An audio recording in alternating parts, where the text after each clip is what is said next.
committee reports, and hopefully we're all finished before the 7th hour.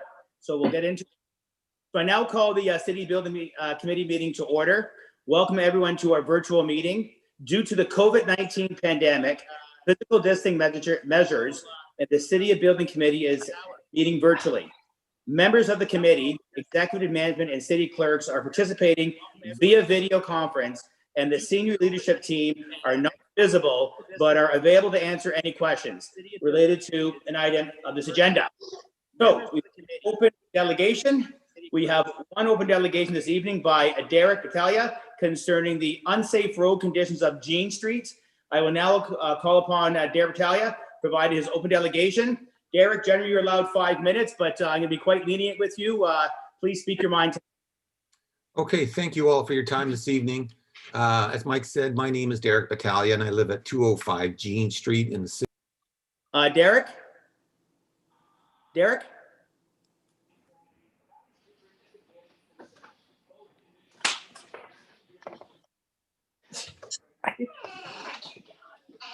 Really? Okay, am I still here? Yeah. You're still here. Okay, good. Something just happened and you all flashed. Now I see you all again. Okay, so I have 5 minutes. I'll keep it to the 5 minutes. No, Derek? Yeah. Tell your piece. I want to hear the story. Okay. So this topic relates to Jean Street and the portion of Tyndale Road, approximately 200 meters in length. Large boulders and the top of tree stumps protrude through the surface of these streets. This area and these roads were adopted by the city of Barrie when they were annexed, when they annexed this portion of land from Innisfil some time ago, and were originally designed to simply provide access to the cottages that dotted this area. It was and is a cottage road. Fast forward to today, this area has now become one of Barrie's more prominent transitional neighborhoods, and yet the roadways are still the same cottage roads. My son broke his arm skateboarding on over the countless ruts on Jean Street. The properties are serviced with open ditch and septic systems. The hydro lines and poles are original to the cottage road. Municipal water does exist and was installed along the ditch area. Our hydro is constantly interrupted. The road itself is less than 25 feet wide in total, making the passing of vehicles impossible without having to drive on the dirt shoulder.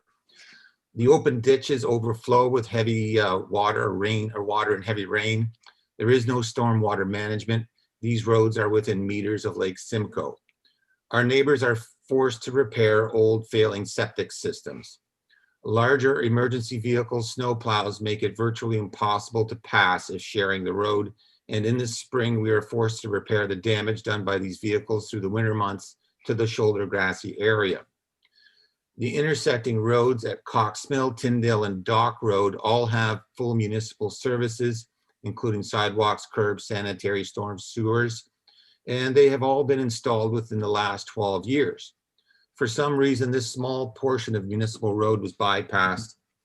The sidewalks and services just mentioned above just simply stop dead at these streets. My neighbors and I pay our fair share to live in this city.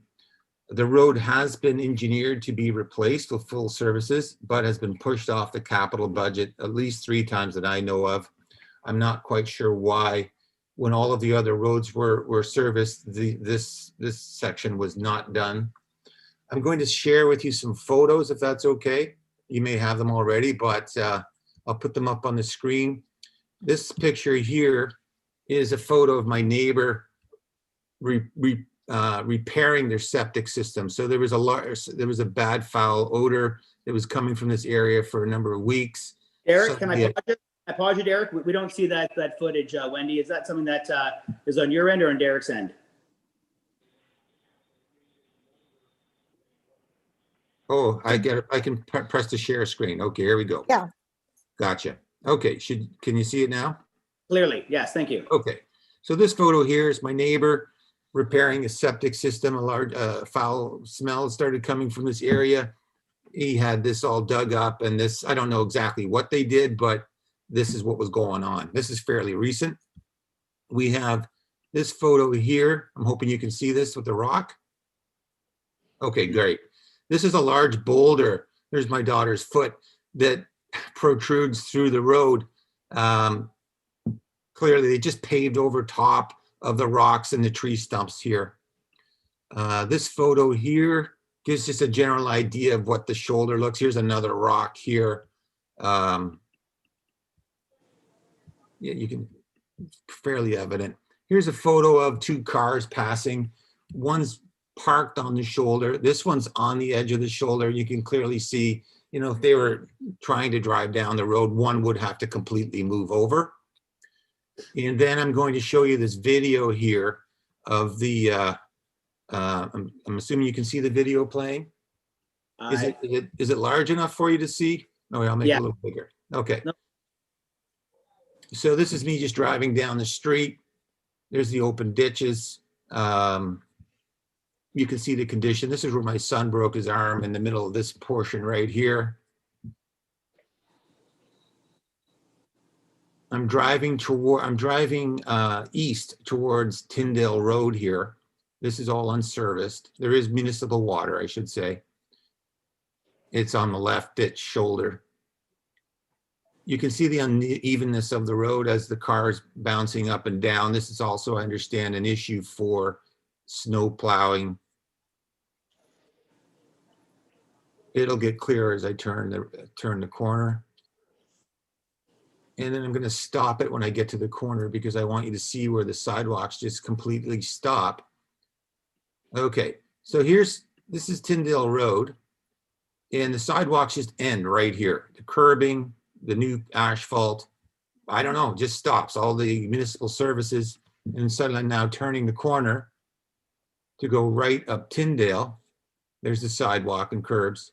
And this is the other section of road that was never completed. So we've got 100 meters on Jean and 100 meters on Tyndale. Overgrown, just a cottage road, basically. Tree stumps. I don't know, resurfacing this has just basically been patches of asphalt. There's just giant boulders under here sticking up through the road. And then when we get to Dock Road,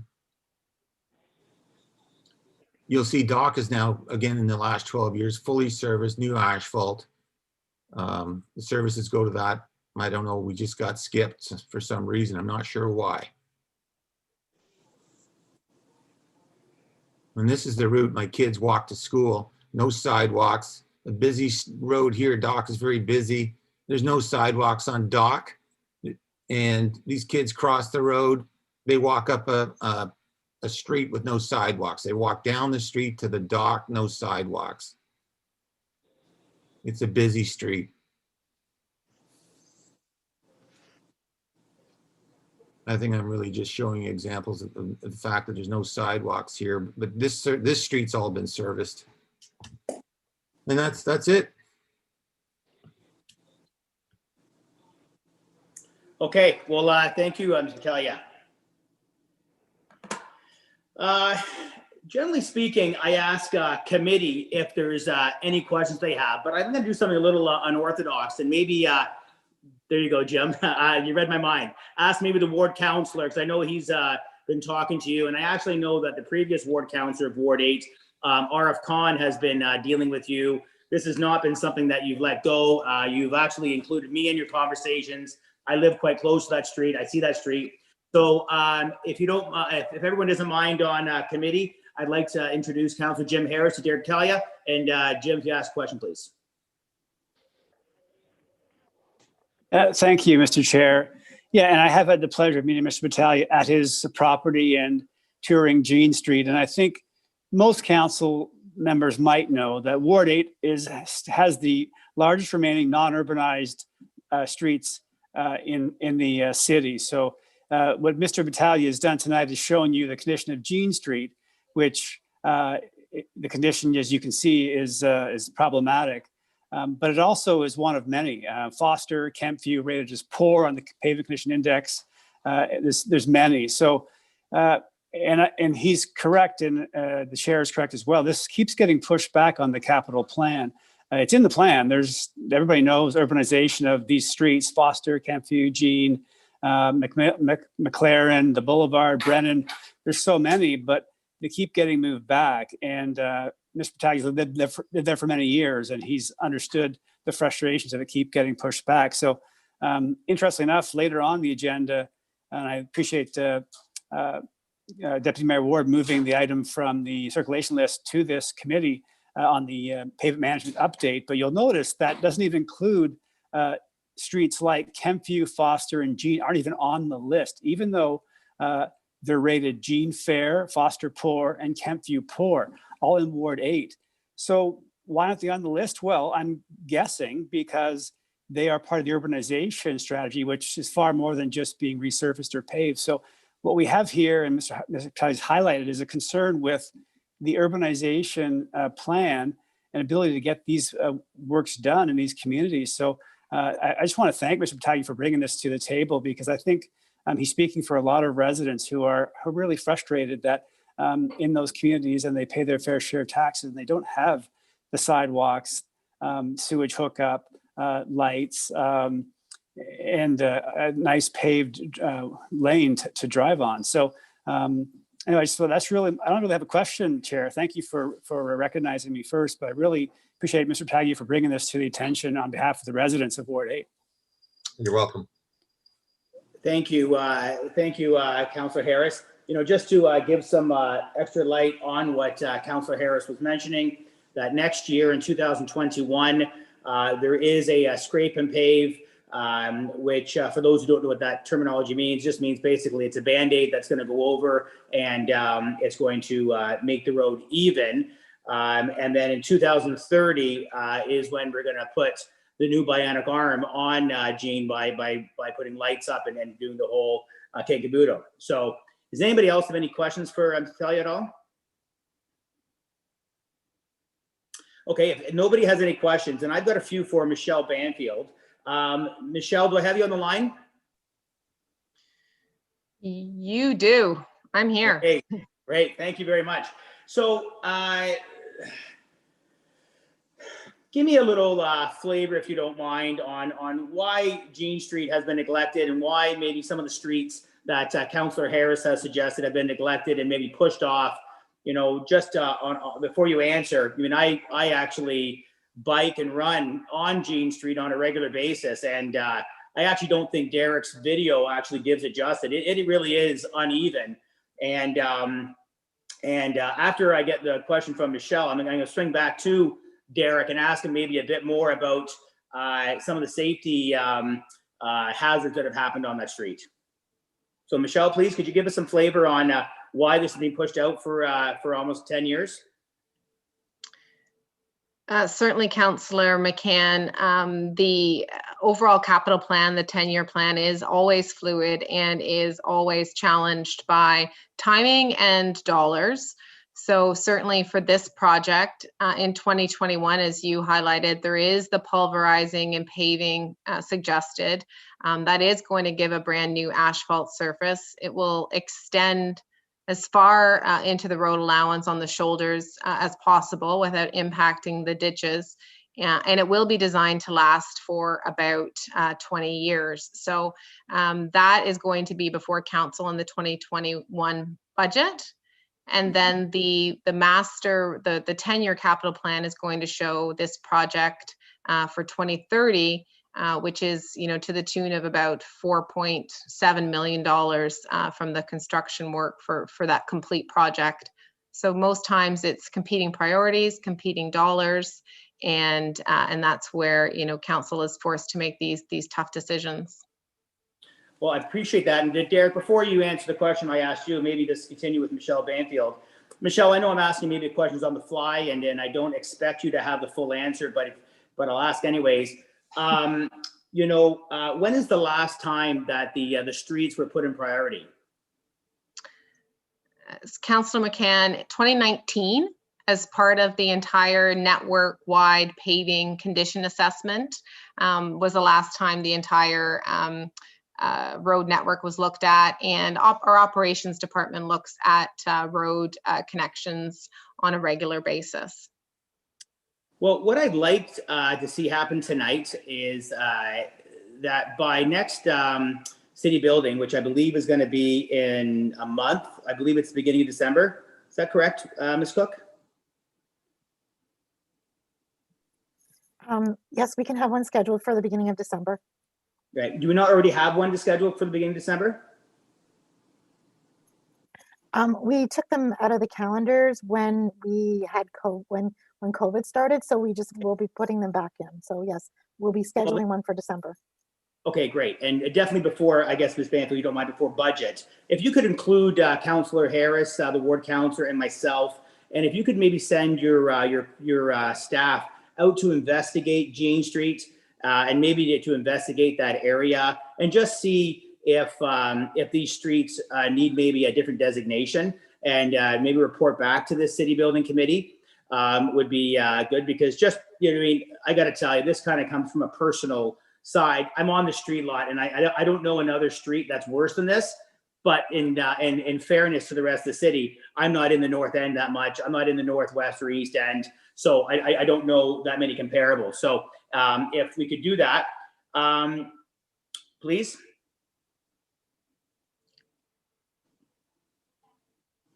Is that Ms. Banfield? Oh, sorry. Did you hear what I said? What I asked? I did. I think our clerk wants to chime in. Sorry, Councillor McCann. Councillor McCann, if you want to direct staff to investigate, you will have to put a motion on the floor. Okay. Well, then I will. Is any other questions before maybe I ask Councillor Harris? Should I put it on, or can Councillor Harris put it on?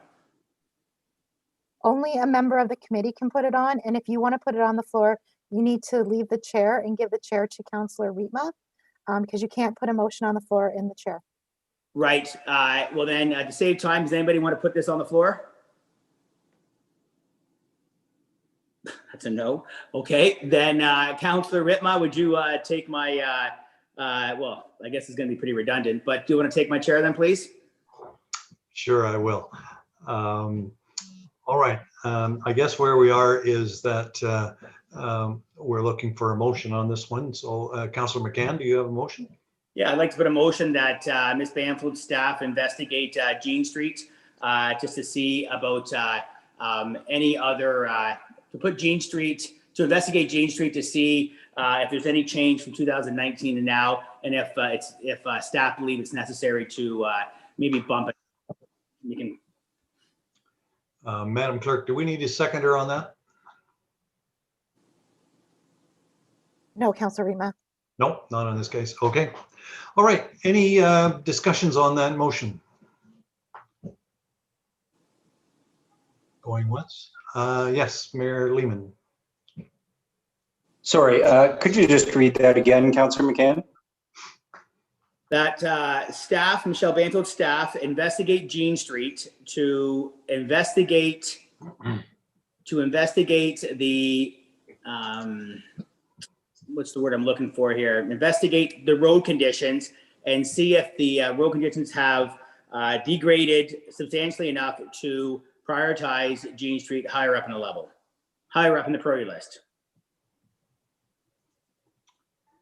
Okay. Thank you. Yeah, Mr. Mayor Lehman. Yeah. You know, I don't have a problem with a truck running out to see if anything's changed since last year, but I think Mr. Battaglia has presented us with the condition of the road, and I appreciate him coming to do that. I think the reality that Councillor Harris has just outlined is the prioritization piece. And having happened to have been on Jean a number of times this summer myself, it is in terrible shape, and it is in the same kind of shape, exactly as Derek says, that we probably inherited it from Innisfil. And the question is simply prioritization here. So I'm not sure we need more information about the condition. I think Derek's done a great job of telling us that. I think it's a question for budget and prioritization. And I think, so, I mean, sure, I'll support the item, but I think the important issue here is whether or not council prioritizes urbanization projects as part of the capital plan. And I guess my comment would be that, you know, the decision that would make a difference about that will be made in about 7-8 weeks at budget time. with all of the projects in this entire great city of ours in front of us in terms of the priority. But I'd be interested in hearing from the ward councillor. I had Councillor Congal next. Sorry, and I know, sorry, Councillor Reitman, I know Jim Harris has had his hand up a couple of times. I think we've missed him, but I can ask my question, but it may be answered by Jim. Do you want me to step back and let Jim go first? That's fine. I'll let Councillor Harris speak his mind. Well, this building committee is the most friendly committee I've ever been on. Thanks for all the priority, everybody. You're wonderful. Please. Thank you, Interim Chair Reitma. I appreciate the opportunity to speak, and I don't come to this committee because I'm not on this committee, but given the opportunity with the pavement management plan and the budget coming up, and I did mention urbanization last year, and obviously, there wasn't the opportunity last year, but Mayor Lehman, you're quite right. Urbanization, if we don't do a bit each and every time we have an opportunity, we're just never going to get to it. And I think we have to commit to some of these communities. And so when I look at the question maybe I have through Mr. Chair to Ms. Banfield is when you look at the pavement management index, roads that are considered for candidates, they don't even include roads. Gene's not even on the list that I saw. Neither is Foster, neither is Kempview, both rated as poor. So even worse than Gene, which we've seen is really, really in tough shape. So, and I don't want to assume, but my understanding would be the rationale was because they're categorized differently. They're more into the urbanization strategy as opposed to a pavement strategy. Is that correct, Ms. Banfield?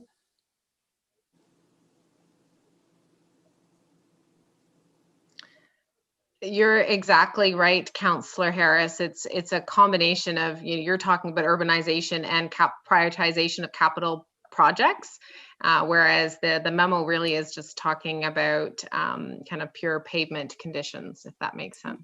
Yeah, and so for that reason, they're not, even their pavement condition is not recognized on that report.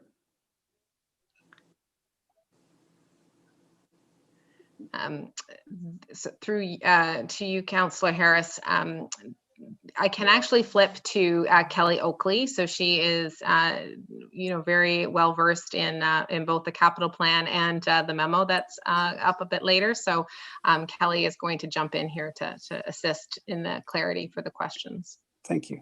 Okay, Ms. Oakley, please. Do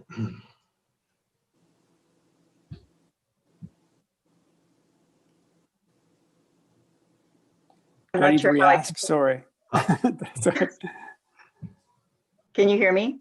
Yes, go ahead. Okay, thank you. I can't control my mute, so I'm a little bit off kilter here. Councillor Harris, thank you for the question. So the list of roads provided in, I think you're talking about Appendix A of the pavement management memo. So there's two lists there. And one of the lists is very specifically for our resurfacing program candidates. And that is geared towards roads that are in better condition than Jean Street. It's a preservation program. So Jean Street and Tyndall would both be considered in too poor a condition for that program, and they wouldn't be appropriate candidates. They might be appropriate candidates for the other list, which is in the memo, which is the end of life lists. We would consider both of those roads to have the pavement to reach the end of its life. They don't appear on that list because we have a very small budget for that program, and also because we've identified the urbanization in the capital plan through a separate project. However, when we realized, just actually going through the 2021 budget preparations this year, when we realized that Jean Street and Tyndall's urbanization was at the end of the capital plan, we did propose, and like I said, you'll see, as somebody indicated earlier, when the budget binder comes out, you'll see that we're actually proposing an interim strategy for the pavement on Jean Street. So a little bit of a roundabout way, but we wouldn't expect to see those roads on the list, the big list in the memo. Okay. Thank you, Ms. Oakley. Yeah, and I just want to make that clear because residents, obviously, of the area are very sensitive to this issue, and not even seeing it on the end of life, that small list at the end of that document in the appendix does raise concern. And I was fairly confident it had to do with, it's not just about paving, resurfacing in these areas, it's about a complete urbanization, which certainly that list is if that's coming forward through the budget, would be very good news for the residents of Ward 8. And again, we have the most non-urbanized area in the city. So having those areas that we've, like Mayor Lehman mentioned, we acquired from Innisfail, and those cottage roads that Derek talked about, having a plan to get some of those, more of those moving forward would be much appreciated. And I will be certainly more than supportive, and hope that other councillors will be supportive of that as well. So thank you very much. Okay, thank you, Jim. Councillor Congle, do you have anything further? I do. Through you, Chair, a couple of comments. One question back to Councillor McCann, tabling the motion. Just wanted to clarify, in listening to the delegation, if your motion still stands, if it is just about Jean, or if it does incorporate Jean and Tyndale, knowing that there was an interest in looking at that intersection. So whether or not you'd consider that, or if you wanted to create a friendly, I didn't know if your intention was actually the Jean Tyndale area. And then thank you. And then separately, great discussion that you initiated, Councillor Harris. Thank you for that. And to Kelly for answering those questions, because my biggest one was really about, is there another motion or consideration by which this committee would be in a position to recommend back to council that we do prioritize urbanization projects in the budget. And if there's anything formal that would be of benefit to take back to council and those members not around this table at this time. So more of a question about process and about how best do we kind of take that back, if it needs to be formalized or not. Okay, thank you. I think I saw Councillor Elwin. Yes, thank you, Councillor Rietma. I have a question for Ms. Oakley. I recall the conversation that I had with you about a road in Ward 2 that's in very poor condition and does require reconstruction. And we had talked about sort of the risk level and how, as part of an asset management plan, we look at the risk of the infrastructure failing. I'm wondering if, and you may not have it off the top of your head, but I'm wondering if you can categorize the risk level of the infrastructure on Jane Street, whether it's, you know, low risk of failure, a medium risk of failure, high risk of failure. Ms. Oakley. Sure, Councillor Irwin and committee. So in terms of the actual number and where it would fit on our risk matrix, I may not be able to provide you with that, but I would say that, so risk is a combination of two factors: the probability of something failing and then the consequence of it failing. So I would say the probability of Jean Street failing is 100%. It has failed. But the consequence that we would assign to Jean Street of the pavement failing would be low, because it's a local road. I don't know off the top of my head the number of houses, but I think it's less than 20. So there's low traffic volumes. And certainly compared to even other local roads or collector roads and arterial roads and other asset classes, the risk on a local road is typically low. Okay, thank you. Okay. Any further comments, questions, discussion? Councillor Harris first. Yeah, thank you, Chair Rietma. I just wanted to ask, maybe through Ms. Banfield, and we've talked a bit about this, and opportunities sometimes knock, and we're really talking now about the urbanization, and thank you again to Mr. Taggy for bringing that up and putting on the radar for us today. With the developments that are happening around the area that may impact, for example, we've talked about Foster Road being impacted by the proposed development on Little. Are those the type of things we can, effectively build into our plan to leverage opportunity from a development to, because we know Foster's, it's rated poor right now. So it's really, really bad. And if you've driven by Foster, you'll know the same kind of experience of being too narrow, being incredibly naturally traffic calmed. if you, can that be, and that'll be a major road going in and out of this Little Avenue development. Can we leverage those, or is that the plan, to leverage those opportunities to get those urbanization projects done in step with the new development? Councillor Harris, thank you for the question. Certainly, when development applications come in, they're required to make sure that they service their subdivision or their proposal appropriately. Sometimes that's work that we already had planned at the city. Sometimes it's not. And then that's when you see, if it is something that we had planned, then sometimes it gets moved forward through working with the developer and that sort of thing. So it really depends on the situation. There's different things that that the city and applicants work together on providing. Sometimes you'll see us come back with like a temporary solution that's good in the interim. It's really just all about, making sure that new proposals are adequately serviced and that there's not a detriment to the existing community, if you will. Thank you, and thanks for the lenience, Mr. Chair. This is obviously a discussion we'll be having ongoing, so I thank you for your patience and your allowance. I'm sure we haven't heard the last of roads in Barrie for any time soon. Councillor McCann, I think you were next.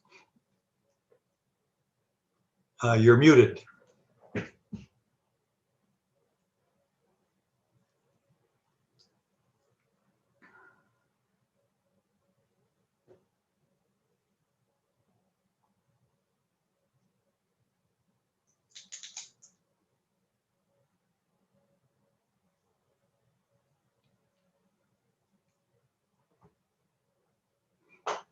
Not sure what happened there. He's disappeared completely now.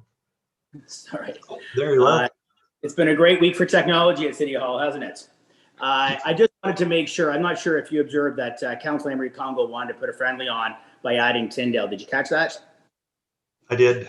And Okay. are you prepared for that? Yeah, I gave a thumbs up. That's why I was wanted to Okay. formally say yes. All right. Any further discussion? Are we clear on what the motion is? All right. All those in favor? 1, 2, 3, 4. Any opposed? That carries. All right.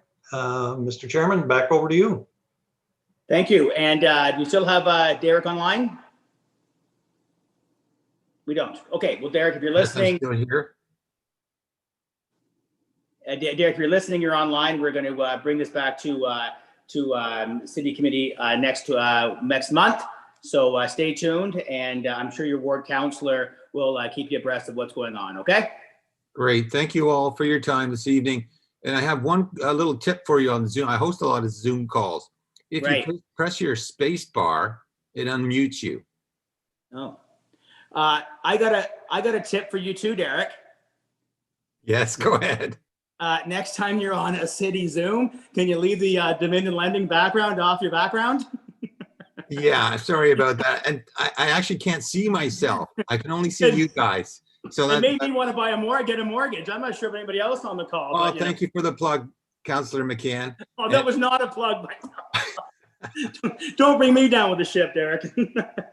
Thank you all. Appreciate your time. Thank you very much. Be good. Okay, so we're on to presentations now. We've got one presentation taking place this evening. The presentation is being presented by Jordan Lambie, Senior Urban Design Planner of the Development Services Department, concerning an Urban Design 101. I will now call upon Jordan Lambie to provide the presentation.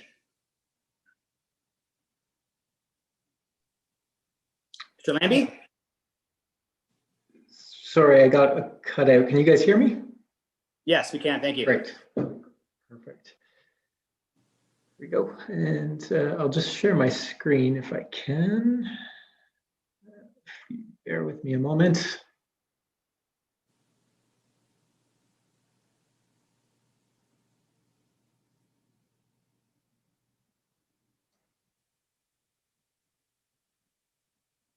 And can you all see the title screen here?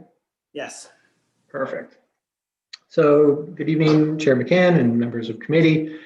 Thank you for the opportunity to speak with you tonight and hopefully give you all a little insight into the world of urban design.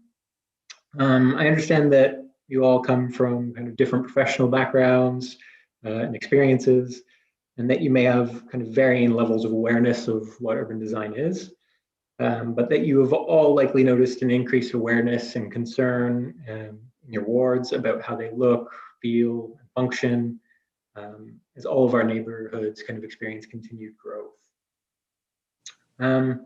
Given this, and that the city's released its draft official plan, along with its first ever citywide urban design guidelines for a 90-day review period, it is a timely moment to kind of connect for discussion with you all. And just highlight that there are no decisions to be made tonight on this presentation, which is a nice change for you, I'm sure, and which frees us to have some fun, high-level dialogue about the increasingly important role that urban design will have in our community as we grow. And so I hope that this evening is going to be a springboard with dialogue continuing in the weeks and months ahead as we kind of collect feedback on the draft official plan and urban design guidelines from yourselves, from the public and other stakeholders, and incorporate that feedback into a refined second draft. So my goal for tonight's presentation and for kind of follow-up discussion afterwards, Q&A with you guys, is really to just establish like a baseline understanding of what urban design is, its scale and complexity, as well as to highlight some design issues, concepts, and tools that you might want to contemplate as you begin your review of the draft official plan, urban design guidelines, and as you consider various development applications that might come before you in your roles. So with that, we'll jump in. Just start with what is urban design, and at its most basic, it's the art of shaping cities in a way that considers a multiplicity of objectives and interests through an inclusive decision-making process. Through a lens that combines the fields of urban planning, landscape architecture, transportation engineering from time to time.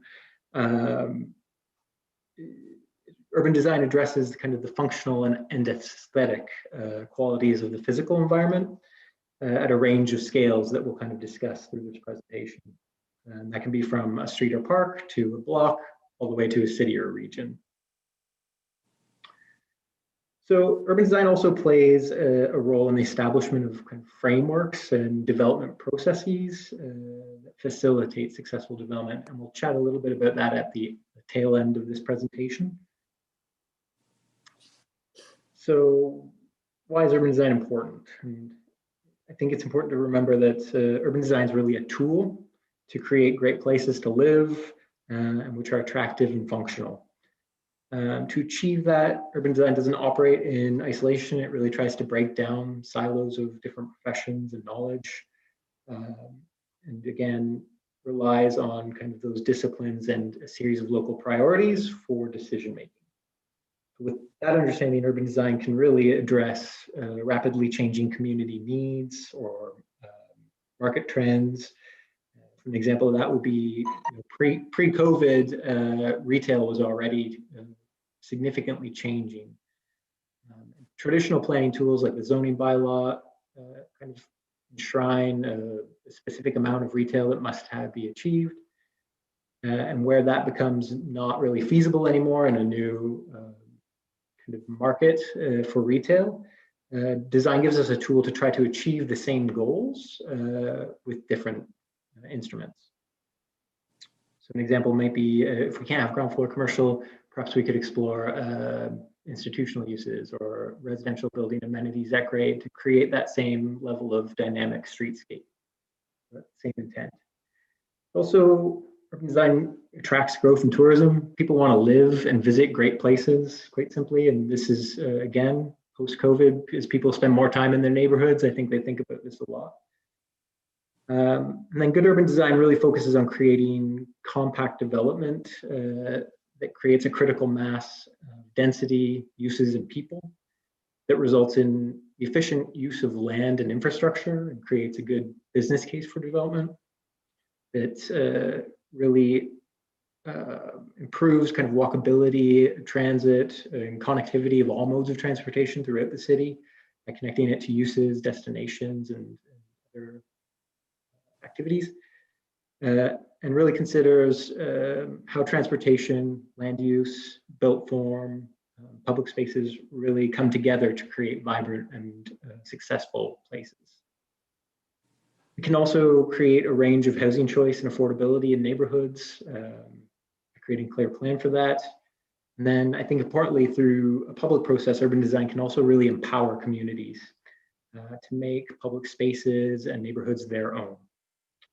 Examples of that are things from like community gardens to even the patio pilot project, which we'll talk about again a little bit later as well.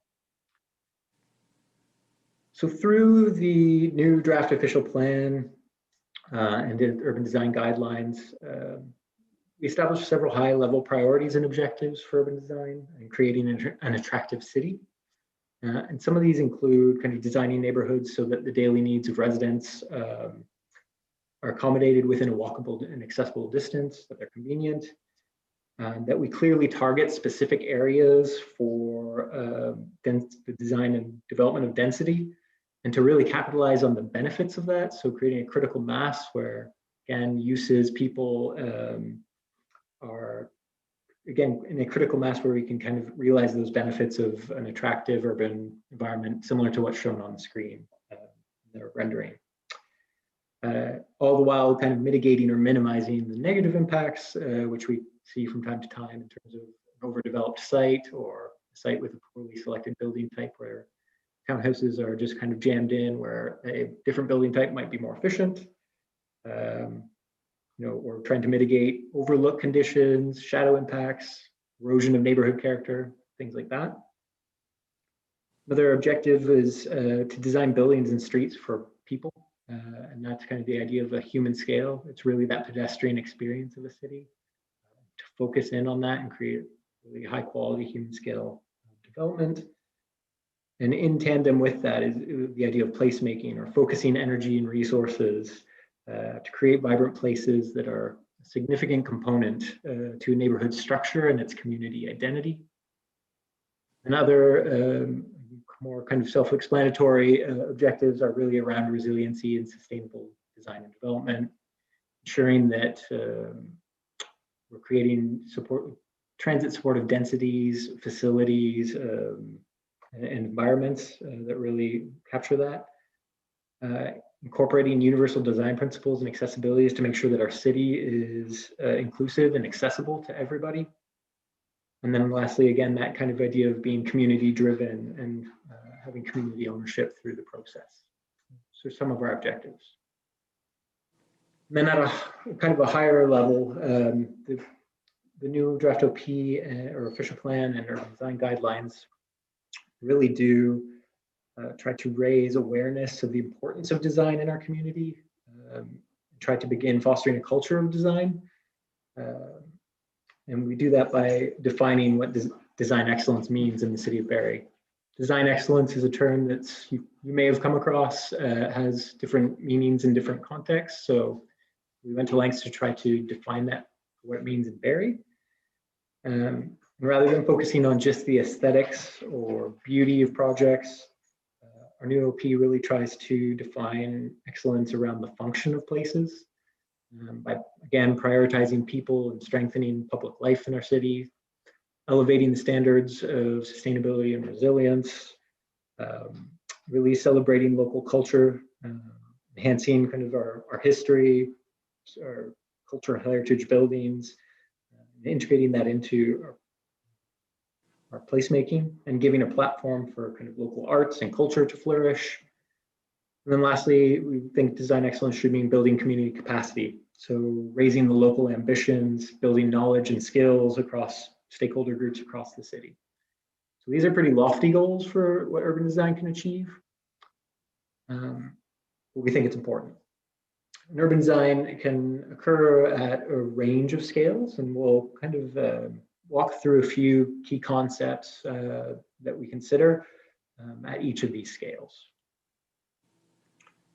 So at an urban or city or regional kind of scale, very high level, urban design typically focuses on the image and the framework or makeup of that city. So trying to identify clearly what the city vision is and what its component parts are or areas are that support that vision. So the vision may and is often tied to kind of the economic function of a city. So, you know, a resort town is going to have very different ambitions and objectives than a regional economic hub like Barrie. So we want to make sure that the component parts that we're designing in our cities, so the areas, the districts and neighborhoods, support that vision. And then subsequently that those component parts are connected. And those two last points there, the natural systems and transportation systems, are really those things that connect the component parts. So we'll quickly just run through. At this level, urban design is really about, we'd say, kind of systems-based thinking. So really understanding our open spaces, access and circulation, land uses, and how those overlay to create really high quality places and placemaking opportunities.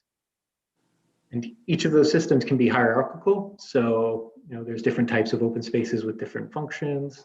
So obviously different, as you were discussing tonight, different classes of roads that have and serve different functions and capacities, and obviously different scales of or intensities of use and what's permitted in those. We really look to kind of overlap those and understand the synergies between those to create place. Kind of related to land use at this scale, we're really thinking about spatial definition as trying to target adequate or transition of built form to kind of accommodate the vision of the city and really frame key open spaces, view corridors, and natural open spaces throughout a city. And that's kind of at a high level, kind of what those two bottom images illustrate. Moving kind of down in scale, kind of hit the district or neighborhood scale. And I feel like this is really where kind of the rubber hits the pavement in a way, where it's a little bit more tangible to people and more impactful. At this scale, again, we're really focusing on the neighborhood identity. So how that neighborhood is fulfilling the function of the city's broader vision, the role it plays. We're looking at the completeness, so what uses are needed to ensure that this is a self-sufficient kind of neighborhood. Looking at definition, so what are the limits of that neighborhood and the edges. And then open spaces we may consider at a city scale.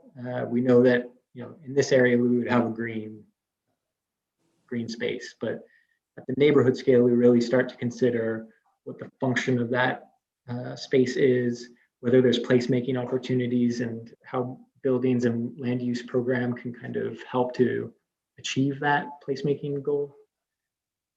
We look at, from the streets and blocks perspective again, at a high level, you know, how are people getting into the site, our roads, how are development parcels being serviced, you know, looking at a hierarchy of kind of this strategy for movement, if you will, in terms of emergency vehicles, loading.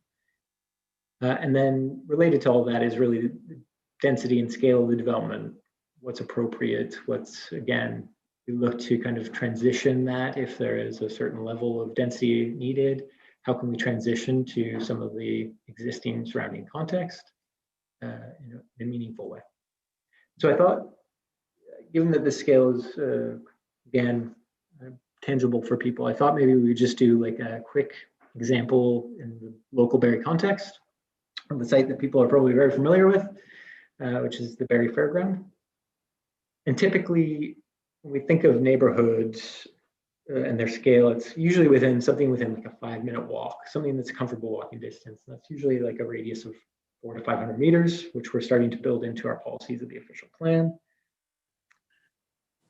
So this site, the Barrie Fairground site, is roughly in that scale. We know that it's too large for likely a single development, but we can break that down into a finer urban fabric to build quite a high quality neighborhood that connects into our existing urban fabric to the north, and obviously further down Essa Road as well.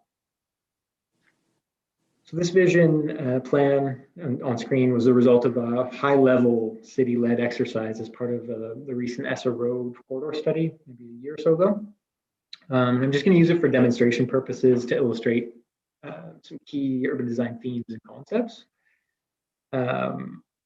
There's an active application on this site that represents a different vision for the site, and that's okay. Again, we're just going to kind of talk high level about some of the considerations. So with that, we really start again at the streets and blocks. We want to create compact development, and we do that by creating compact blocks and understanding how a road network on site can create well-framed development parcels. Typically, we don't, in our new official plan, we're starting to incorporate limits on block length so that as a pedestrian is walking down Essa, for example, and they want to connect into this, say, this open space inside the site, they don't have to walk 500 meters to do that. There's easy access points and connections through. When we're laying out kind of this network, we really want to consider how to connect in, again, understanding the context. We want to connect into the existing street and block network surrounding. And a good metric that we're starting to explore in the draft official plan for walkability is intersection densities. And in mixed use areas, we want to see a higher density of intersections. Again, it's just a good metric for connectivity in a neighborhood. And then layering over top of that, the streets and blocks, we mentioned kind of transportation and open space systems at the city level. It's the same at the neighborhood. We really want to understand how people are using those to connect across the site into different neighborhoods. And so really understanding the streets and blocks and framing, connecting open spaces to key corridors or to multi-use trails and paths elsewhere on the site. And then lastly, kind of overlaying some access to transit. And this really fleshes out our overall kind of mobility network for the area, and making sure that transit facilities or stops are located in easily accessible places at key intersections, for example, or near larger, or that have good access to open spaces and other site features. So I'll jump into kind of some of the land use distribution that design considers as well when looking at a site. And again, it's contextually based. So we want to understand what's around a site. In the case of this particular site, we have kind of the 400 as well as employment lands that typically run parallel with that on either side. To the north, we have kind of existing low density residential neighborhoods that's established. And then along Essa, we have what's been defined in our policies as basically a mixed use intensification corridor. And that's been fairly well described in our policy. So with that, we can start just through high level bubbles to start to identify where we're strategizing transition and uses to be compatible with our existing urban fabric and surrounding city. So in the case of, for example, the Highway 400 and employment lands, in this case, at a high level visioning, we thought that maybe potentially commercial offices would be a good complementary use to those employment lands. It gives us a little bit of buffer to some of the more residentially focused lands inward of the site, potentially buffer some of the noise from the 400 and gives them high visibility. Obviously, in a post-COVID world, maybe the demand for commercial office is going down, but nevertheless, we'd be looking for strategies like that as we consider kind of land use distribution across sites. Similarly, the existing low-rise or low-density residential neighborhood to the north, the yellow bubble here is really indicative of transitioning to a more residential use. We'll talk a little bit about built form and transition of height and scale a little bit later. And then along the Essa Road corridor, really targeting again commercial uses that are public facing along higher order streets, so the 400 and Essa Road. Engaging that with commercial opportunities, either that are compatible with the surrounding context of like hotels, offices, residences, being really flexible with that, but creating a dynamic streetscape. And then obviously as a placemaking opportunity and thinking about this as a self-sustaining neighborhood, we want opportunities to live, work, play, shop. So to fill that out and really connect those external pieces, really thinking about like a centralized open space potentially to integrate those uses and facilitate connections between them. And then this blue option is, again, it could be a condo amenity building with various services serving the neighborhood, community facility, but something that ties to that open space and really extends that programming to external or outdoor thinking as well. That really anchors kind of the neighborhood as a central factor of the neighborhood. So quickly moving into kind of built form conditions after laying out land use, we would look to obviously create landmark buildings at gateway sites such as ESSA and 400. Really, again, looking to create sense of arrival to the city and to the site specifically. Again, focusing higher densities and taller buildings along our higher order streets. Again, the 400 and ESSA. We talked a little bit about placemaking, again, surrounding that open space by framing it with buildings and active uses at grade. Subsequently, you'll hear us talk a lot about a street wall condition, and essentially that is an urban design lingo for consistent setback and building height to create a rhythm along the streetscape that frames the street at a comfortable human scale. Built form also gives us opportunities to start to frame views. So we have mid-block connections through the site that may have views and visual links to open spaces that might entice people walking along ESSA into the site to use those open spaces. So we can use design to start to create some of those connections, both visual and physical. And then at a material level in the neighborhood, we're really trying to create cohesive identity for the neighborhood. And to do that, we would use similar materials and colors to create kind of that sense of place for the neighborhood. And we really want to tie that in with the surrounding context. So in the instance of this rendering, we really just pulled the browns from the and whites and cream colors. But if this were a brick building, for example, we would expect to see tying that brick materiality into the built form.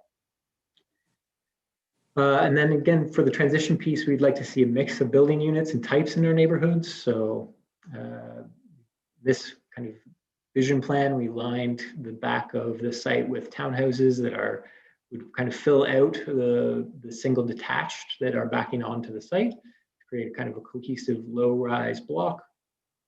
And that really kind of facilitates a little bit of a transition between the more mid-rise buildings internal to the site. The neighborhood transition is going to be a common dialogue throughout our official plan and urban design guidelines conversations as we move forward. It was a key piece of feedback from the public, and we wanted to address that in our policies. So I just wanted to flag a few things in your review. Where we can't do complete blocks of building types that are of a similar scale, sometimes we may have conditions where a mid-rise building does back onto single detached homes, for example. The OP does consider policies for minimum setbacks and 45-degree angular planes to ensure that transition can still happen. So again, moving down one more scale, it's the block scale or site even scale. We're really here, urban design's more focused on functional design, making sure that the development can kind of support itself and doesn't have negative impacts on anything surrounding it. And so this, we're really looking kind of at, building types, making sure they're compatible with the surrounding context, massing strategies in terms of if we have tall buildings, for example, making sure they're adequately separated, they're not having shadow impacts, things like that. Looking at specific access points into the block for both vehicular purposes and pedestrian kind of entrances into buildings. Internal block circulation, so any pedestrian kind of pathways or mid-block connections. And at this level, we start to look at parking as a functional aspect of the design.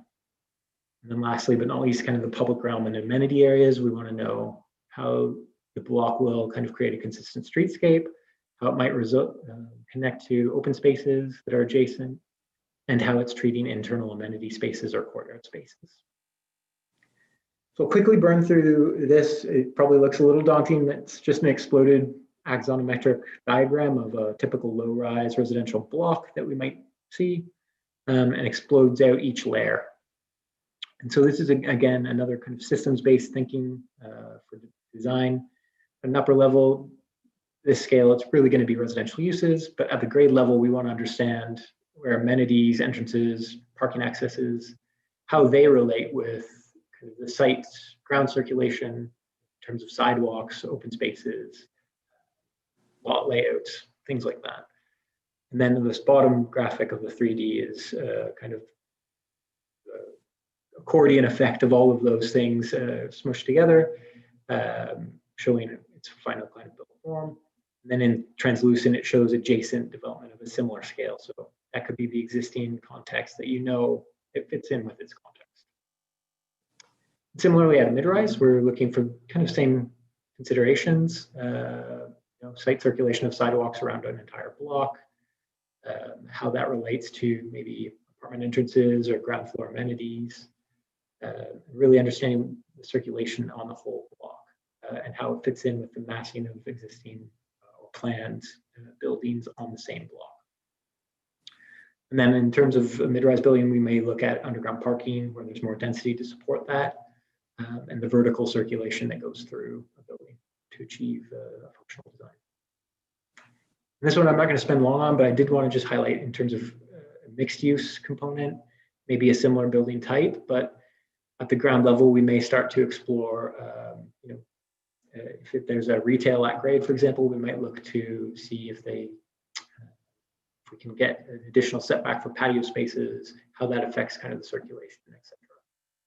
There's different kind of considerations for different uses. And lastly, at a block level, I did want to chat a bit about tall buildings and high density development blocks, as we're starting to see quite a significant more number of these especially in our urban growth center, which is both exciting and kind of daunting, I'm sure, for especially maybe Councillor Elwin. So we wanted to address this in our new official plan. We create design-specific policies for areas, but also for building types now. So some of those building type policies, we wanted to build on the existing official plan policies around discouraging tall slab-style buildings with big floor plate sizes that will have big impacts on the skyline. Really focus on creating an attractive skyline that opens up views. So we did that by considering minimum tower separation distances of 30 meters and a maximum floor plate size for towers we're proposing at 850 square meters to ensure that it's more of a point form tower. So that really affects, in terms of buildings, impacts on its neighbors, the kind of size and speed at which a shadow will cast. So if it's smaller, it's going to move faster. It's going to affect less people.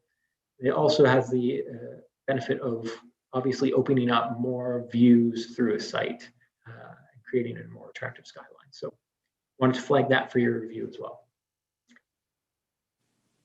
And then lastly, kind of the human scale or that pedestrian experience is maybe the most tactile for urban designers, and it really is the interrelationship between buildings and public spaces. This gets into really like materiality and kind of really fine detailed design. And I think I've just kind of flip through examples of this.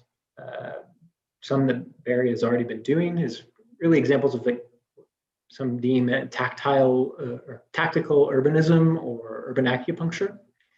And this is really just the kind of reclaiming of public spaces, of typically spaces that are traditionally dedicated to vehicles are now being reappropriated by pedestrians.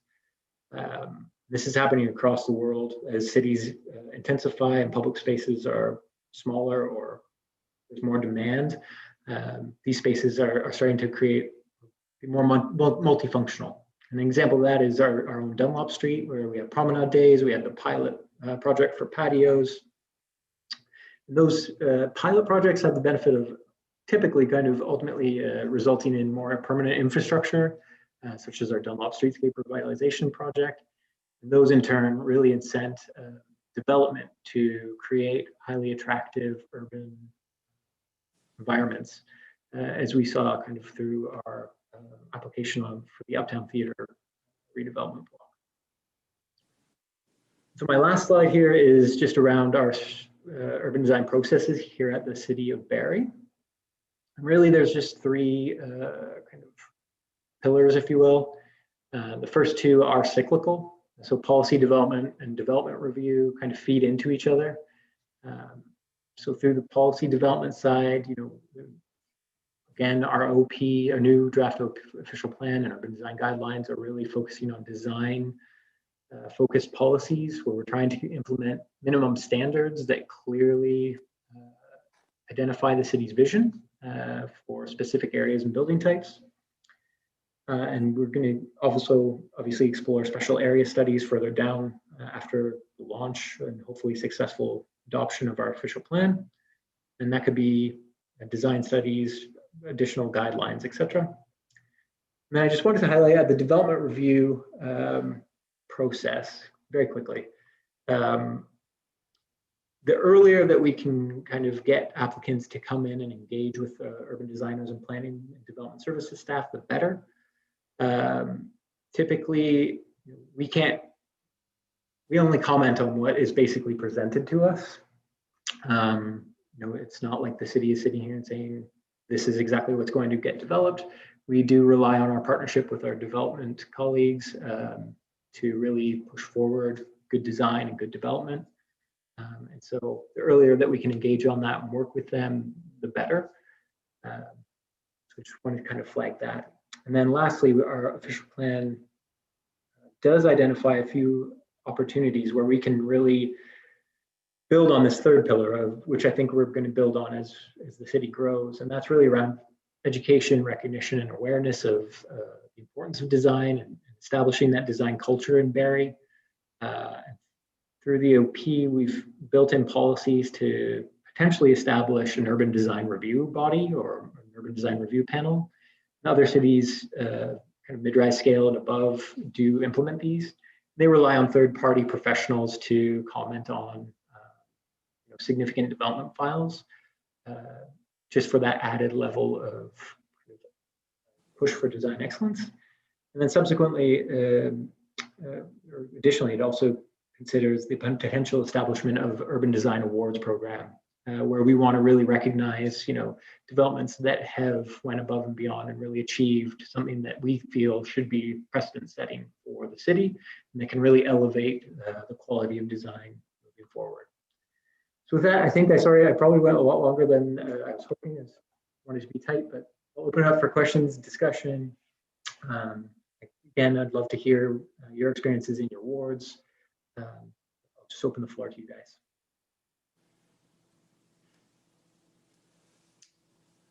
All right, thank you, Mr. Lambie. I guess I will open it up to questions. I believe that Barry, you first.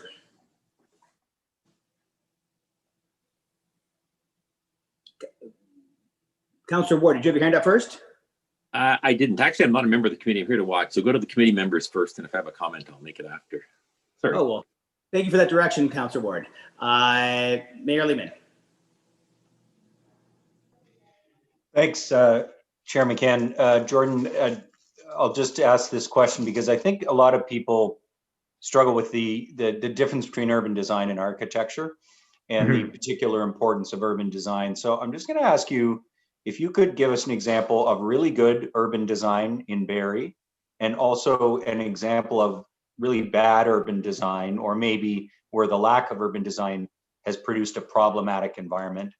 Sure. So rather than, criticizing someone's work, and I recognize there's a lot of art as well as science in urban design, but maybe an example of good and an example of bad in 50 words or less, and why. Sure. So, I would probably point to this kind of an example of good urban design. Probably Meridian Place is one that comes to mind in terms of it really achieves its overall function of creating a community gathering place that serves multiple uses, that integrates with its context, that facilitates kind of or incentivizes future development around it, is kind of context sensitive.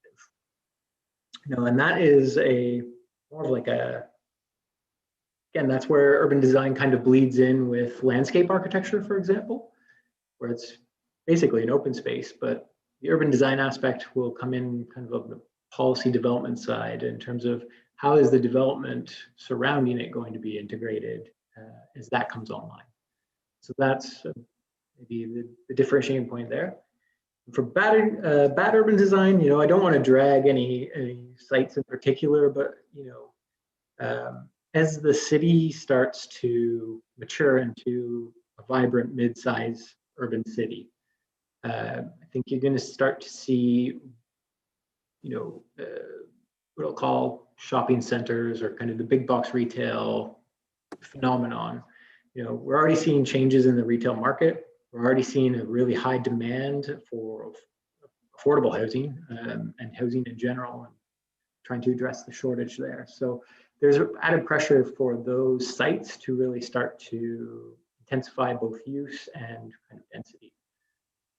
So I think those in their current form are an example of bad urban design, where they're car-centric, they don't accommodate people, they don't really contribute or connect into an urban fabric that's logical or well-framed, and it's essentially just a sea of parking. So I like to say, the parking lot is never the destination, so the emphasis should probably not be on that. Thank you very much. Thanks, Mr. Chair. Thank you, Mayor Lehman and Mr. Lambie. Anybody else have any inquiries? Councilor Kungle?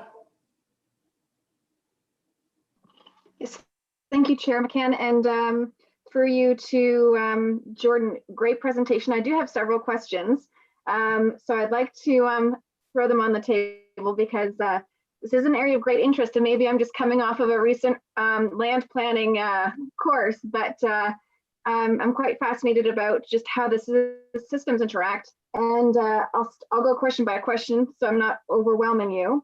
Can you speak to presentations that we had recently to City Council about the Healthy Berry project? And we received some great data and information that talks a bit about some demographic information ward by ward. And that generated some great conversation about where we're seeing food deserts, where we're seeing issues with connected communities.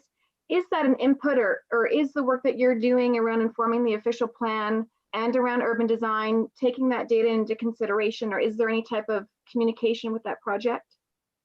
Certainly, probably more through kind of land use planning lenses, I would gather.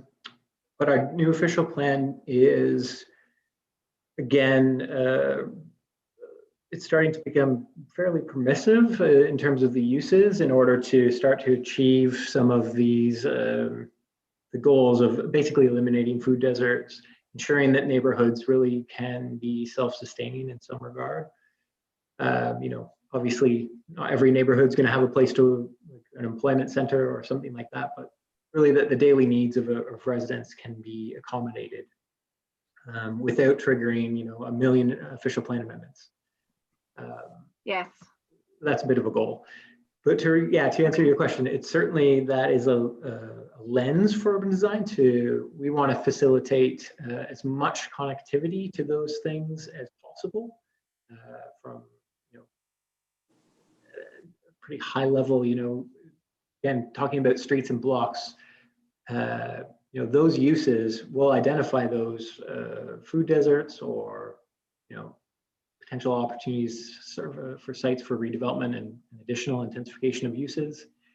And we want to look at how the neighborhood connects to those to improve access and kind of convenience to those. So that's kind of the urban design lens to it. Okay, thank you. Next question, if I may, Mr. Lambie. So right now we're in the middle of, if you could help provide some education and clarification for me. So we've just begun kind of a 2-week process of a public survey around community energy and greenhouse gas reduction plan, and that's tied to you know, looking at transportation, stationary energy buildings, and waste.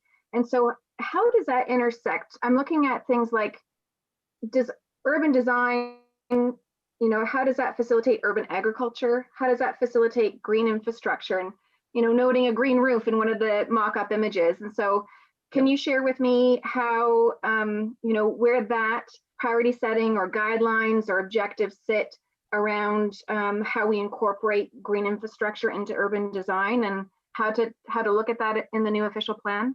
Yeah, I mean, that's a great question.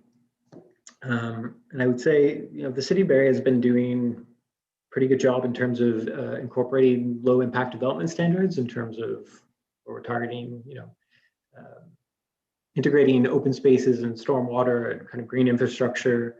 Again, Dunlop Street, we started to identify kind of silva cells for stormwater relief along that, and creating better tree canopy and healthier tree canopy. Mm-hmm.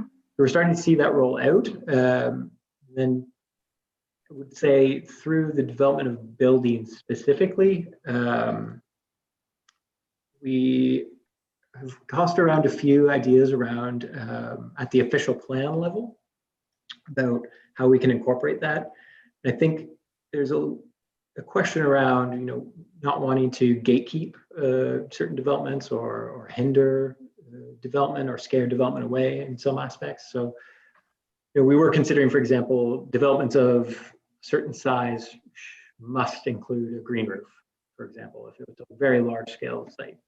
So that's an example of where we can start to really coordinate those goals that you're talking about through our green infrastructure programs and sustainability efforts and urban design. So we want to look for some of those standards. And then I think through this 90-day review process and consultation with stakeholders, we're going to probably have some negotiation on what those standards should be and what's fair. Again, those are the local priorities and how they're going to inform the design. Thank you. And so follow up to that, when I'm looking at the guidelines that you put forward in the presentation, you talked kind of in two areas, and I'm maybe being oversensitive to the words used in it and what I'm not seeing. And so I was hoping you could clarify for me. So under the key urban design objectives, there are 8. And then you've got design excellence classifications of kind of 5. And tucked in there is some reference to sustainability, but I didn't know where climate fit in. And so kind of getting back to green infrastructure guidelines, you know, my you know, hopeful vision is, wouldn't it be great if one day there was this summary with any development coming forward that basically said, here's this development meets A, B, C, and D around guidelines, emissions, and kind of gives it a ranking and gives us kind of a really great summary that we can focus into to kind of say, what does this development offer us? And is it meeting guidelines? Is it meeting best practice? I'm not sure if that's envisioned. So I'll let you know that's something that is on my wish list around having better insight into developments that are coming forward and how they actually match up against the things that we're, you know, you and staff are doing some really amazing work about incentivizing. But does climate fit into that, into these guidelines and objectives? Yes, and I will say, around the official plan, it actually has its own dedicated chapter. And obviously there's a high degree of interrelationships, I guess, between these concepts of design and sustainability and climate resilience. I believe through our new official plan, we do have policies in that would allow us to explore at a future date something similar. I mean, Toronto quite famously has its own Toronto Green Standard.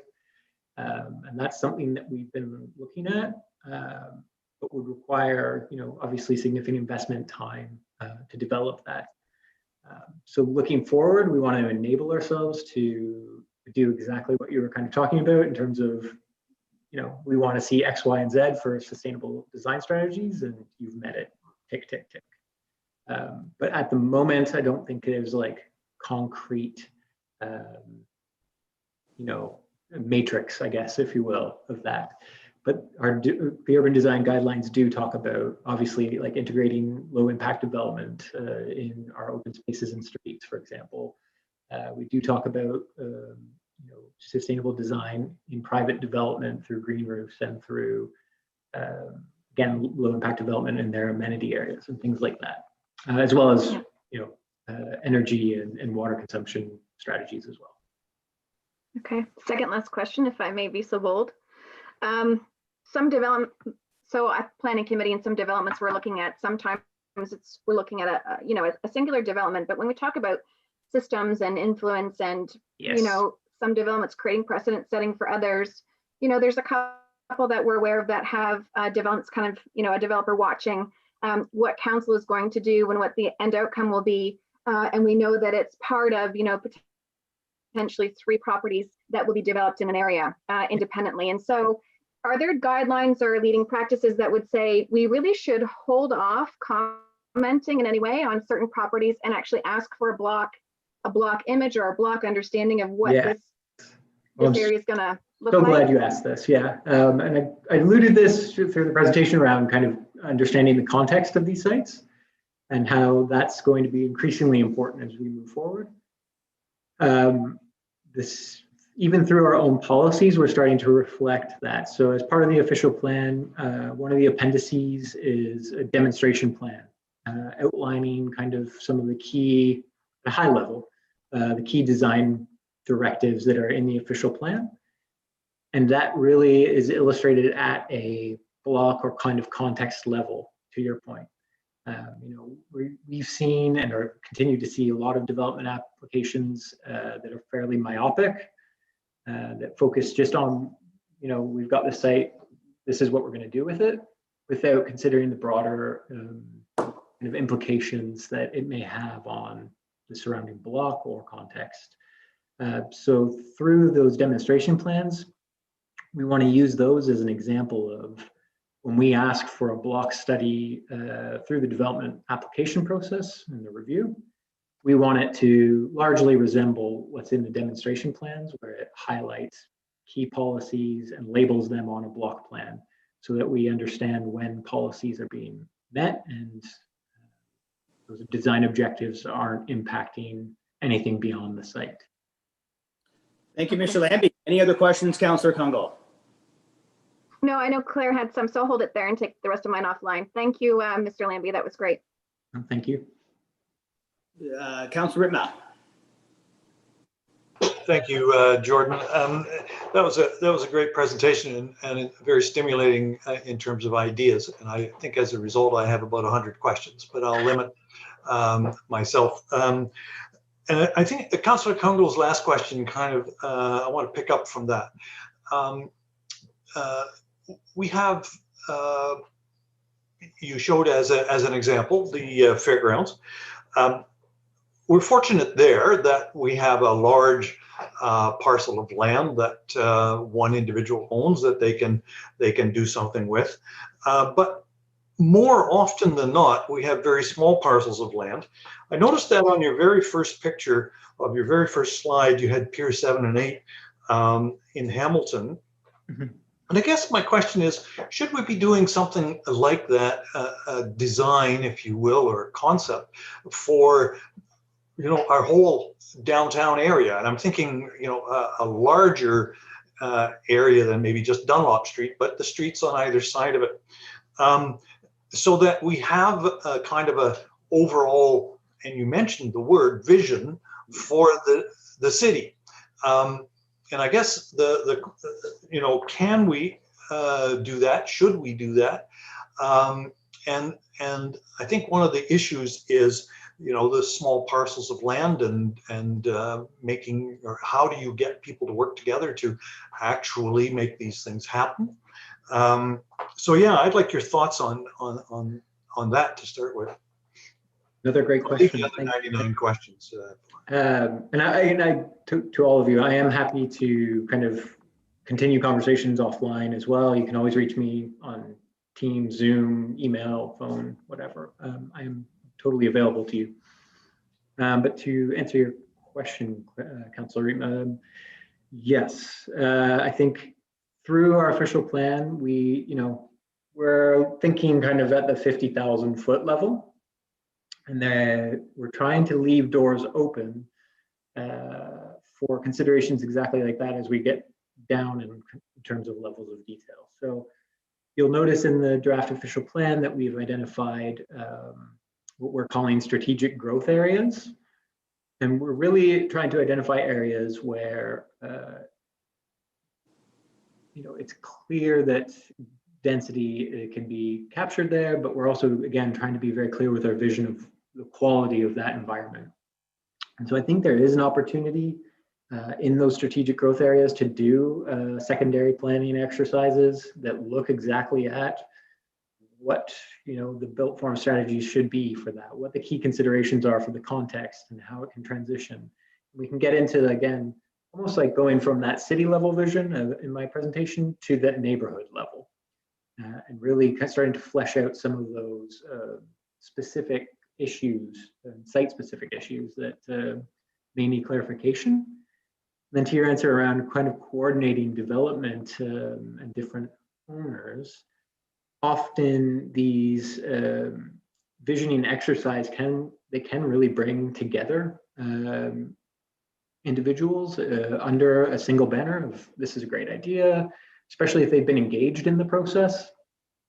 We can kind of facilitate a little bit more buy-in from them and get their opinions to try to, again, maybe assemble properties or work with them to brainstorm some of these ideas that ultimately lead us to that vision. So totally on board with what you're saying. I think it's really important, particularly for our urban growth center, which is the most important kind of strategic growth area, if you will, and one that's been, I don't want to say sorely lacking, but I mean, I think the last downtown master plan we had is quite dated. So I think it's a good opportunity to move from a new vision in our official plan to some of these secondary plan areas. Thank you, Mr. Lambie. Thank you, Ms. Claire Ritma, for your questions. I'd like to move along here. Obviously, Mr. Lambie's offered his services or his time to anybody else have any questions. But before I go, Councilor Erwin, just before I head off to the next position, do you have any questions? Quick, I hope. No, all good. Thank you. Thank you very much. Okay, Mr. Lambie, thank you very much for your time. Thank you all. So we've got no standing items or committee updates. We've got referred items. There are 2 referral items on the agenda. The first item was referred by General Committee on October 19, 2020. A memorandum from Mr. Michael Brown from Infrastructure Program Engineer dated October 19th, 2020 regarding a pavement management update. Mr. Brown. Hello, everyone. The floor is yours. Oh, I wasn't sure if you had any questions for the memo itself. I'm happy to answer anything. A lot of the information that was in the memo was kind of elaborating on the previous memo that was brought forward the previous year. And so, yeah, if any of the councilors or council members have questions, I'm here to answer them. Okay, councilors. I see nobody has any questions, so I thank you for your time, Mr. Brown. The second item was referred. Councilor McCann. I think Councilor Ward. Deputy Mayor Ward has a question. Councilor. Sorry, this is on the memo to the roads, right? That's correct. Yeah. So I just, I guess I was more of a comment because when we put out a document like this, and we tell the questions we were talking about Gene earlier, it makes it look like those are the only roads that are going to be done in the next few years. And I know that's not exactly true because roads that are going to be completely done over, or perhaps as part of an urbanization, are not included. And I guess, you know, if my residents are looking at this map, they're going to say, my road's never going to be done. You know, I can look at it's, and they might disagree with the condition even on this, but I guess my question is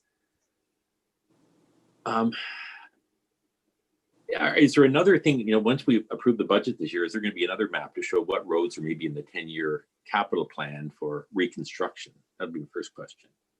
Yes, so during the capital budget every year, in the binder that is presented to council as well as on the website for City of Barrie budgeting, it provides a map that has the current year's projects on them. So any project that is happening within the current year's capital plan will be in that map. I think it's very important to, this is only, the resurfacing program is only one project out of the entire capital plan. So there are a number of other large programs or projects that also deal with other major infrastructure, arterial roads, collector roads that might be on the books, such as Bell Farm, Duckworth, things like that. So it's very important that there's a lot of information on the budget webpage on the city that present more information for larger projects and other projects, rather like other than the road resurfacing. Okay, if I can ask another question. You know, when you look at it, I'm trying to figure out from the staff report, are there more priorities given to arterial and collector roads? In other words, they may not be in as bad shape, but because they're used more, they make it into the resurfacing category. Is that true? I do recall, I've been with the city just over 4 years now, and we as a city kind of determine the criticality widespread. And so there can be years that that some arterial or collector roads might be more favored than others, but it's all based on a risk, or it's all risk-based for consequence of failure, probability of failure, and what the score comes out to be. So 1 year might be heavily based in arterials, other years it could be more local based. Okay, because on Appendix B, I mean, Livingston Street makes it into the category as a road resurfacing candidate. I mean, it's been done within the last 10 years, maybe 10 years ago, it was resurfaced and it's made the list again. And I guess that's the kind of thing that makes me wonder. People are going to say, well, this is going to be the second time in 15 years that Livingston is done, and I've been waiting 40 or 50 years for my street to be done. And it's hard for us to explain to people as residents as to why that is. Yes, I definitely understand. And for the preservation activities for road resurfacing, the big thing is that we're catching roads within the window, like the window of opportunity. It's the right it's the right preservation activity to do within the right time period. So we want to catch those roads before they do move into the lower, more expensive techniques. I believe you might be talking about the road resurfacing that is in the memo, going from Ferndale possibly over to Livingston, I believe. Ferndale to Bayfield. To Bayfield, okay. So to Bayfield to, Bayfield West was completed a little bit ago, but the other sections are in fair condition. Fair condition. So that they have been a decent amount of time since they had been done. But yeah, there are, going back to your point, sorry, that some roads are getting done more frequently than others possible. Roads that are outside the window of opportunity, so roads that are more in the lower fair to poor and very poor condition, are not eligible for road resurfacing. So the limited money that we do have for road resurfacing, we have to dedicate to the roads that meet the criteria. Yeah, I just sum up by saying, I mean, I think it's really necessary to have something else in this report. If it's going to be on our website, people are going to see, I mean, the one that I look at are, you know, these are actually in Ward 2, things like Victoria. It's not on the street. And I mean, that's a terrible, terrible street. And I assume it's going to be reconstructed completely. And that's why it's not on the list. At least I'm hoping that is. And But I think it's important that we have that information at the same place that we have this, so people know that that those roads are going to be done in time. We're not ignoring them completely. And one little minor thing, I wanted to ask why Powell Drive, which is the entrance to Kersey Park, isn't even included. It's not colored any color on the map, which is just a small street. But I'm wondering if that was just an oversight or it's not ranked as anything. And you don't have to answer me right now, but I'd be I'm curious. sorry, which street was that? Powell Drive, which is across from Sunnydale Park. It's very short. It goes into Kersey Park, but it doesn't get any color in the map. So I don't know. We're removing it, Barry. That's it. They're digging it up. I think it's a dirt road, to tell you the truth. So maybe that's why. But anyways, we can definitely look into that. Just get back to me as to what are the plans for it, because it's actually, I think it's a dirt road, to tell you the truth. But if it's going to be a road, it probably should not be a dirt road in the city of Barrie. Yeah, I would have to look into if it's assumed by Barrie or if it's an unassumed right away. We do have some of those, but we'll definitely look into it. Just get back to me on it. I'm just curious. Definitely. Yep. Thanks. Thank you, Council Ward. Does any other member of council have any questions? Well, I definitely see an appetite for council, urbanization, and paying a little more attention to our roads, which I'm definitely supportive of. The second item that was referred to City Council on October 26, 2020 was motion 20G172, referred by City Council dated October 26, 2020. Surplus of city-owned property, Vesper Street. And I am pretty sure that Councilor Ritma, you've got something to say. Thank you, Mr. Chairman. I do have something to say, surprisingly. I was the one that suggested that this be referred to this committee. And I have a motion that I have circulated around on this one. And I'll just read the motion and then I'll talk about it if that's okay, Mr. Chairman. Please do. And the motion is that staff in the Development Services Department be requested to investigate the possibility of undertaking a city-initiated official plan amendment and rezoning to an appropriate land use, including the completion of the remaining environmental studies on the 65 Vesper Street, 70 Victoria Street, and 72 Victoria Street property, and to report back to City Building Committee before the sale of the property is further considered. And the background to that is that this property is designated in the official plan and it's zoned institutional. So if we put it on the market, the only use you can make of this property is a fire hall or a church or something like that. And any purchaser would have to go through the official plan amendment exercise as well as a rezoning. Now, to my mind, easy enough for the city to initiate its own process to decide what the best land use for that property is. And that does a couple of things. If we put it on the market, it gives us the highest value for the property.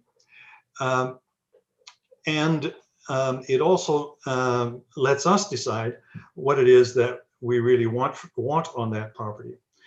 The other thing that it does for a purchaser, whether that is a social housing provider or the open market, what it does is it gives a higher level of certainty. And if you're in the land development business of any kind, two things that you really are concerned about is, number one, risk, and number two, time. And if we rezone this property, that eliminates those two items from a developer's or a purchaser's concerns. And I think we will get a better price for it if we sell it on the open market.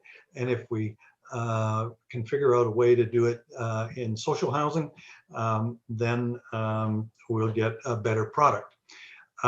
Notice that I did not say anything in this motion about what we would end up doing with it. I'm suggesting that staff provide us with the appropriate land use so that we can see what they're recommending to us so that we can move forward on it. So I'm hopeful that this committee can adopt this motion, and that way we can move this this item forward in the best interest of the city and the taxpayers. Thank you. Thank you, Councillor Ripma. And I have to applaud you. I like your creative thinking. I like this because I think for a very low cost to the city, we're going to, at worst, keep the value the same, or best case scenario, increase the value and increase the options for all communities and industries throughout Canada. So I would definitely be supporting it. Anybody have anything else to say? Okay, shall we take a vote? All in favor? That is unanimous. I'm included. Number 5, advisory committee reports. We have 3 advisory committee reports to be received.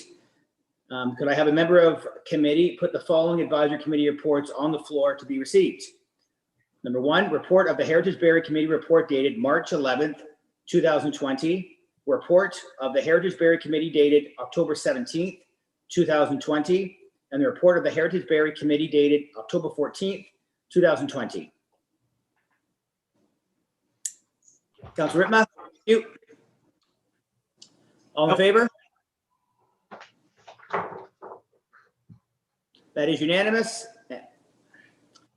We have 2 recommended recommendations from the Heritage Berry Committee report. The first recommendation is from the Heritage Berry Committee report dated October 17th, 2020, municipal heritage register listing at 50 Tiffin Street. That the property municipally known as 50 Tiffin Street be added to the municipal heritage register as a listed property. Can I have a member of committee place this motion on the floor? I'll do that, Mr. Chairman, since I chair that committee. Thank you, Councillor. Are there any questions? All in favor? This is unanimous. The second recommendation is from the Heritage Berry Committee report dated October 14th, 2020. The Municipal Heritage Register List 56 Cumberland Street. That the property municipally known as 56 Cumberland Street be added to the Municipal Heritage Register as listed property. Can I have Clay Ripma put this motion on the floor? Yes, happily. Any questions? All in favor? Unanimous. There are no committee reports. We are adjourned. Have a great Tuesday night.